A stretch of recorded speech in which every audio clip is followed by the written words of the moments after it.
Hey guys, I am Pixel Dan, and today we're going to be checking out the TMNT Ultimates Ray Filet from Super7. That is right, my friends. This is pretty cool because, first of all, great looking character, really cool mutant from the vintage line, so I love seeing these guys get the updated treatment. One of the things I want to talk about with this, the box here, is so heavy. This is the heaviest one in the wave. Even though Leatherhead has the largest box, Ray Filet is absolutely the heaviest box of the bunch. It is really, really wild stuff. So the back there does have a brand new bio for the fist fighting fish. Same style window box packaging we've seen. We got the green box because the good guys always are in the green. The bad guys are in the purple boxes. And we can see alternate head. We've got fish sticks in there. The little buddy character, which is pretty cool. Lots of accessories behind the figure. So let's go ahead and get this guy opened up and we will get a closer look at him. All right, we've got our Ray Filet and fish sticks outside of the packaging. So you can see that he is just shy of the full 7 inches tall. Little fish sticks here is at 2.5 inches, closing in on 3 inches tall. Let's look at this guy real quick, because, man, he is quite the character. Now, you guys may remember, if you collected the vintage line, many of the characters had little buddies, and Fish Sticks was one of the little buddies who came with Ray Filet, though he was just a solid color orange minifigure back in that original line. And sometimes, when you've just got those solid unpainted figures, you don't pay attention to the details too much. This guy is something else. I mean, he has got a plunger and dynamite strapped to him. Holy moly. I don't know, man. I guess he's a suicide bomber or he's just ready for whatever, but man, I don't know why that never really stood out to me before, but boy, it definitely stands out to you with this fully painted figure. But he's cool, man. He's chunky. He doesn't move. Oh, yes, he does. The head moves. The head is articulated. Look at that. Discovering things are right here on camera. So they actually articulated the head, which is pretty cool. Man, crazy. I can't believe he's just got all this dynamite strapped to him. But hey, why not? All right, so let's get on over to Ray Filet here. We're going to put fish sticks back there. Just don't cause any problems back there.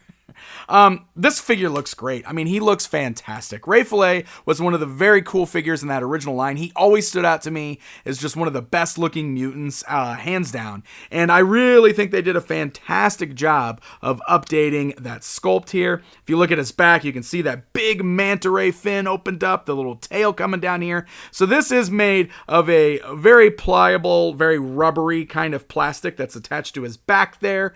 But the rest of the figure feels nice and heavy and chunky. Like I said, very heavy guy, and it's definitely because of this big old rubbery piece. Like, I think that's what's adding so much weight to this guy.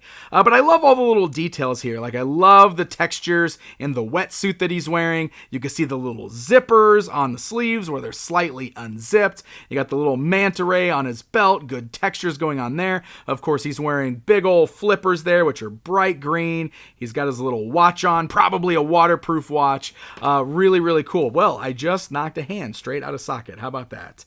But he looks really, really good. Really nice looking figure. Love the sculpt there. Love the face. Love the big grinning mouth with the sharp teeth. All of this looks really nice. Like the little ear things up there, also a bit pliable on this particular figure. So he does have lots of accessories, but why don't we go and talk about the articulation since I just knocked one of the hands out there.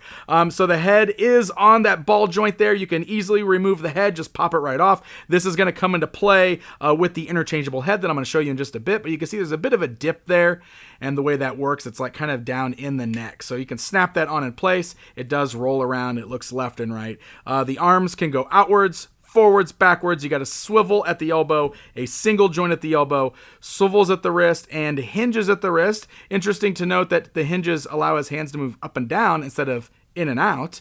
Probably because of the gun accessory that he has, I guess.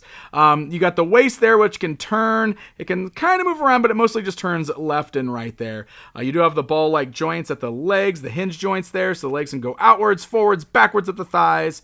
It does kind of swivel there. We got a single joint at the knee, We can also swivel at the bottom of the knee, which works as your boot cut. And then you do have the hinge joints there, so the big flipper feet can move forwards and backwards, and they can also rock side to side. And one thing I will say about this guy, because we've talked about this a lot, the hips do still feel weak on this guy. I wouldn't necessarily say they're super loose, but they feel a bit weak. You can kind of see me moving them around there. However, the figure does feel quite a bit sturdier, especially when talking about like Krang or Sewer Samurai Leo that I looked at in this line. You can see we got a little bit of a bobble going on here at the weak hip, specifically on the right leg. But all in all, he does feel a little better than those guys. He's not near as weak in the legs, thankfully. So posing him around, standing him up, so far seems to be okay. I do still want those hips to be tighter. I really, really, really want to see them get that fixed up. Okay, so interchangeable hands are in here, obviously. We've got 2 closed fists. We've got 2 gripping hands for weapons, and then the hands that are on him right now are kind of like these slightly opened hands. So very easy, like I showed you just a second ago. You could pop that out of socket there. You can take a new hand. We're going to use the gripping hand here. You can pop it in place, just give it a nice firm press. It does go in there. Feels a little loose on the hinges, but it does hold fine on there. And then that'll be good for some of his accessories, like this crazy manta ray gun that he has, which is based on the one from the vintage toy, and the gripping hands hold on to that very, very nicely there. In addition to this, we also have, I guess this is the other little buddy. This is another character that was included with the vintage toys, the little starfish guy. And again, they painted him this time, so we've got a painted face there. He's an evil looking little dude, but I love it. And then we get this crazy thing. It's this anchor with this awesome like nylon rope, or like this is an actual rope here, which is really impressive. Kind of has like this gold rope going on there. This is just plastic. It's very sharp. Be careful with that. But that's a really interesting accessory as well. And then we've also got the unpainted versions of the weapons on the sprues. One thing that's interesting to note here is that the rope is just plastic on that. So instead of being like a real rope here. So I suppose if you want to pull these off the sprue, you've got that as an option as well. So pretty crazy stuff there. One more thing I want to show you guys, of course, is we do have that interchangeable head that I talked about. This one's pretty cool because it's a very mean face. I guess he still looks like he's smiling, but you can easily pop that on the ball joint there. This one's kind of got squinted eyes, big open mouth, maybe angry, maybe he's just having fun doing some battling. I don't know. I really like it. I always like getting the extra alternate heads like this. So pretty cool stuff. All right, guys, it's comparison time. Let's go ahead and stand this guy alongside the vintage action figure counterpart. Now, one thing is important to know is that the vintage figure had variants with colors on his shirt. So the one I have here is the other colored shirt. Also worth noting, the vintage one had a color change feature, and this new one does not include the color changing action feature. So there you go, my friends. That is a look at Ray Filet. Definitely the standout in this wave so far for me, simply because I think he's a great looking figure. He's got a good sculpt. All the paint deco's cool. He's got a good assortment of accessories. Love the little buddy character, as wacky as he may be. And, you know, the articulation is better on this. Could be tighter at the hips, for certain, but at least this guy doesn't feel wobbly or like he's falling over all the time. So that is a huge plus in my book. Guys, thank you so very much for watching this video. This particular wave, Wave 5, is in stock and shipping right now from Super7. So if you pre-ordered it, it should be arriving very soon. Until next time, my friends.